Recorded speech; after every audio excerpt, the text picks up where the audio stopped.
LIC housing finance में खरीदारी की हुई है और यहाँ पर जो है वो राय जानना चाहती हैं कि आखिर एलआईसी हाउसिंग फाइनेंस पे क्या नज़रिया बन रहा है। 540 की इनकी खरीदारी है।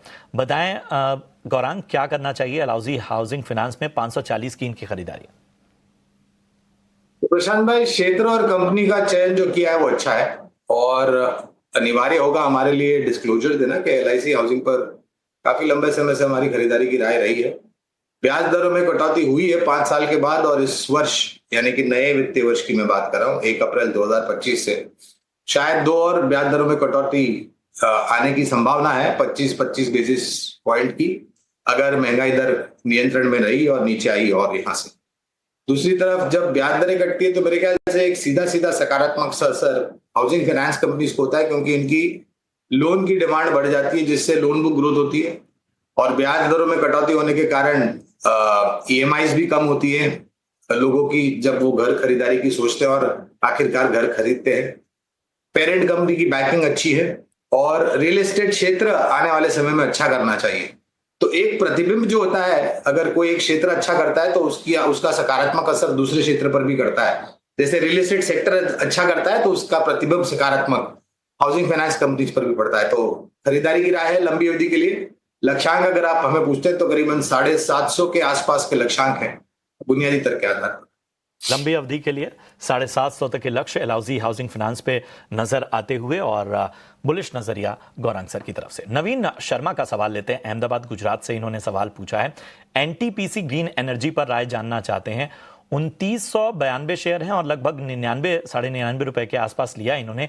1 साल का नजरिया लेकर चल रहे हैं। बताएं सचिन, एनटीपीसी ग्रीन 1 साल के नजरिए से और 99.5 रुपए की इनकी बाइंग है, क्या करना चाहिए? निशान जी, डेटा तो बहुत ज्यादा नहीं है चार्ट्स पर टेक्निकली, बट यस अगर रिसेंटली देखें तो 84 के लेवल्स के आसपास से एक अच्छा रिवर्स होता हुआ नजर आया स्टॉक। मुझे लगता है कि इमीडिएट 84-85 इन्हीं लेवल्स का एक स्टॉप लॉस कंसीडर कर सकते हैं। साल भर का नजरिया है तो बिल्कुल होल्ड करके चल सकते हैं पोजीशंस। 99 के आसपास की आपने बाइंग बताई है लेवल्स इनके, मुझे लगता है कि मिल जाएंगे वो लेवल्स, इजीली मिल जाएंगे। वन उसके ऊपर भी अच्छे मोमेंटम्स जो है वो कंटिन्यू होते हुए नजर आ सकते हैं। सो अभी के लिए मेरे सजेशन यही रहेगा, होल्ड करिए। 85 के अराउंड के एक स्टॉप लॉस जरूर प्लेस कीजिएगा। अप साइड में कोई भी अगर अपसाइड मोमेंटम्स कंटिन्यू होते हैं करीब 110 115 के आसपास में, वहां पर एक बार प्रॉफिट बुक करने की सलाह रहेगी।